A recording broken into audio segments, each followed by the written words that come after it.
સુરત શહેરમાં બુટલેગરો બેફામ બની રહ્યા હોવાનું વારંવાર સામે આવે છે। ત્યાં દારૂ પીવા ઘરના દરવાજા પર બેસેલા દારૂડિયાઓને ના પાડતા જ મહિલા સહિત પરિવારજનો પર બુટલેગર ધવલ રાણાએ હુમલો કર્યો હતો, જે સમગ્ર ઘટના સીસીટીવીમાં કેદ થતાં મૈદરપુરા પોલીસે ત્વરિત તપાસ હાથ ધરી બુટલેગર ધવલ રાણાને ઝડપી પાડી સળિયા પાછળ ધકેલી દીધો છે।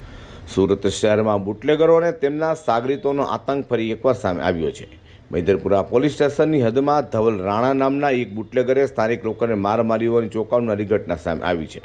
ઘર બહાર ઓટલા પર દારૂ પીવાની ના પડતા મહિલાઓ, તેના પરિવારજનો અને અન્ય સ્થાનિકોને આ બુટલેગર અને તેના સાગરીતોએ ઢોર માર માર્યો હતો।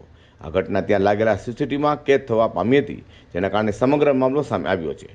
તો બનાવ લઈને મૈદરપુરા પોલીસે પણ આ મામલે ત્વરિત તપાસ હાથ ધરી હતી અને મૈદરપુરા પોલીસે ઇજાગ્રસ્ત ચંદ્રેશ રતિલાલ રાણાની ફરિયાદના આધારે માથાભારે બુટલેગર ધવલ કનૈયાલાલ રાણા સહિત 2 વિરુદ્ધ ફરિયાદ દાખલ કરી બુટલેગર ધવલ રાણાને ઝડપી પાડ્યો હતો। તેની વિરુદ્ધ કાયદેસરની કાર્યવાહી ધરી છે। ખાલી બોલા ચાલી થઈ અમારા ઓટલા પર બધા પેક મારવા બેસેલા ચાલીની અંદર બધા એના ધવલના માણસોને બધા પેક મારવા બેસેલા હતા અને અમે ખાલી બોલ્યા એમાં ઉછરીને મારા માર કરવા માંડી ને એના પણ બધા સાથીદારો બધા મળીને મારા માર કરી।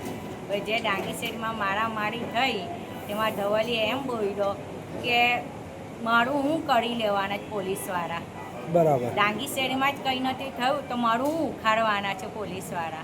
બરાબર છે। ને તમને મને કઈ પણ માર્યું છે? ધક્કો મારીને ફેંકી દીધી ને ફેટ મારી, બરાબર છે। મને પણ મોની ઉપર ફેટ મારી, બરાબર નાખું મારું ડાચું ઊંચાને મને ફેટ મારીને લાખી દીધી।